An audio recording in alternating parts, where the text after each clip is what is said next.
হজরত মা ফাতিমা রাদিয়াল্লাহু তাআলা আনহা ছিলেন মানবদরদী আদর্শ নারী। একদিন হজরত আলী রাদিয়াল্লাহু তাআলা আনহু এবং হজরত মা ফাতিমা রাদিয়াল্লাহু তাআলা আনহা 3টি নফল রোজা রাখার নিয়ত করলেন। বিভিন্ন ব্যস্ততায় রোজা পালন করতে দেরি হয়ে গেল। তারা সিদ্ধান্ত নিলেন রোজা রাখবেন, কিন্তু ঘরে সেহরি খাওয়ার কিছুই ছিল না। সামান্য কিছু খেয়ে রোজা রাখলেন। হজরত আলী রাদিয়াল্লাহু তাআলা আনহু সারাদিন খেটে মাত্র কয়েকটি রুটি তৈরি করার জব পেলেন। ইফতারের আগে রুটি তৈরি হলো। হজরত হাসান ও হুসাইন রাদিয়াল্লাহু তাআলা আনহুকে দুটি দিয়ে দুজনে দুটি রুটি নিয়ে ইফতারের জন্য বসলেন।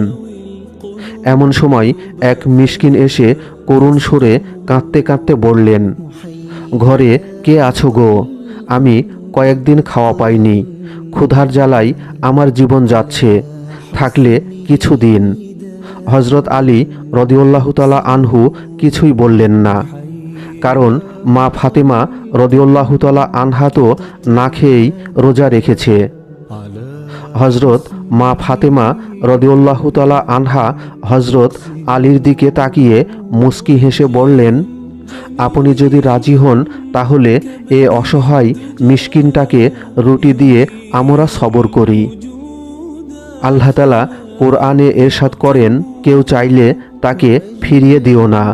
হজরত আলী রাদিয়াল্লাহু তাআলা আনহু হজরত ফাতেমা রাদিয়াল্লাহু তাআলা আনহা এর মানব প্রেম দেখে আল্লাহর শুকরিয়া আদায় করে রুটি দুটি মিসকিনের হাতে তুলে দিলেন। দ্বিতীয় দিনে সামান্য কিছু খেয়ে রোজা রাখলেন। এদিনে সামান্য কিছু গম জোগাড় করে রুটি তৈরি করে ইফতার করতে বসলেন। এমন সময় এক এতিম অসহায় এসে কেঁদে বলল, আমি কয়েকদিন খাইনি, যদি থাকে কিছু দিন। প্রিয় বন্ধুরা, উপবাস থেকে রোজা রেখে সারাদিন খেটে ইফতার করতে বসে এ ধরনের অবস্থায় পড়লে আমরা কি করতাম?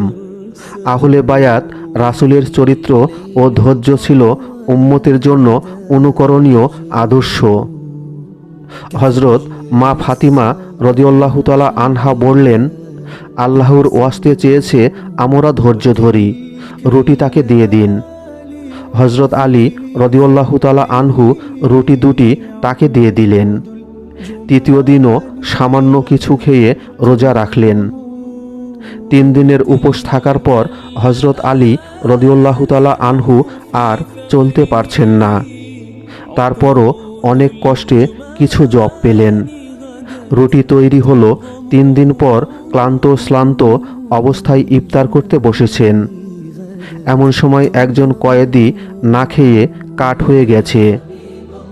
ঘরের দরজায় এসে করুণ সুরে বলল, আমি কয়েদি ছিলাম, মাটির নিচের গর্তে আমাকে বহুদিন রেখে দেওয়া হয়েছিল, খাওয়া দেওয়া হয়নি, ক্ষুধার জ্বালায় আমার জীবন যাচ্ছে, আমাকে খাওয়া দিন। হজরত মা ফাতিমা রাদিয়াল্লাহু তাআলা আনহা হজরত আলী রাদিয়াল্লাহু তাআলা আনহুকে বললেন, এ ক্ষুধার্ত ব্যক্তিকে ফিরিয়ে দেওয়া যায় না। এ বলে রুটিগুলো কয়েদিকে দিয়ে দিলেন। লাগাতার 3 দিন না খেয়ে রোজা শেষ করলেন। আল্লাহ তাআলা রাতেই আয়াত নাজিল করলেন, আল্লাহর মুহাব্বতে যারা মিসকিন, এতিম ও কয়েদিদের খাবার দেয় আর বলে, আমরা এ খাওয়া শুধুমাত্র আল্লাহর সন্তুষ্টির জন্যই খাওয়াই, তাতে কোনো প্রতিদান বা কৃতজ্ঞতা প্রকাশ চাই না, নিশ্চয় আমরা আমাদের রবকে ভয় করি, সেদিন ভয়ঙ্কর ও কষ্টকর। সূরা আদ-দাহর আয়াত 8-10। হজরত মা ফাতিমা রাদিয়াল্লাহু তাআলা আনহা ছিলেন নারী জাতির ঈমান, আমল, শিক্ষা, সংস্কৃতি, মানবতার আদর্শ। তার পরিবারের উপর এজন্যই প্রতি নামাজে দুরূদ পড়া বাধ্যতামূলক করা হয়েছে। একজন আদর্শ মা হতে হলে হজরত মা ফাতিমা রাদিয়াল্লাহু তাআলা আনহাকে আদর্শ হিসাবে গ্রহণ করতে হবে, কারণ একজন আদর্শ মাই পারে আদর্শ জাতি উপহার দিতে। মহান আল্লাহ তাআলা আমাদের সবাইকে এ মহান মহিয়সীর পথ অনুসরণ করার তৌফিক দান করুন। আমিন।